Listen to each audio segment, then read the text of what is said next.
போயிருக்காரு. ஏமா ஏன் ஒரு மாதிரி இருக்கீங்க? நானா? ஆமா, என்னமோ உடம்பு சரியில்லையா? இல்லையே, அப்படி ஒண்ணும் இல்லையே. அப்போ ஏன் மனசு சரியில்லை இருக்காதா பின்ன? நீ பாட்டுக்கு ஆராய்ச்சி ஆராய்ச்சின்னு பண்ணைக்கு போய்கிட்டு இருக்க. அவர் பாட்டுக்கு பணம் வந்தா போதும், பையன் பாடுபடட்டும்னு பேசாம இருக்காரு. ரெண்டு பேரும் இப்படியே இருந்தா எப்படி? வீட்டுக்கு ஒரு மருமக வரலைங்கிற கவலை இருக்காதா எனக்கு? அந்த கவலை தானா? அம்மா, நான் உங்க புள்ள இல்ல, உங்களை கவலை விடுவேனா? சரி, உங்களுக்காக கல்யாணம் பண்ணிக்கிறோமா?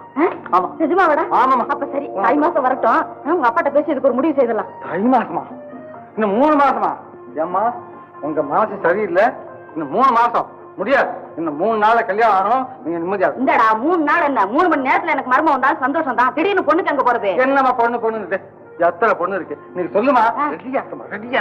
புரிஞ்சுக்கிட்டேன்டா, புரிஞ்சுக்கிட்டேன். நீ நினைக்கிற பொண்ணே சந்தோஷமா முடிச்சு வைக்கிறேன், போதுமா?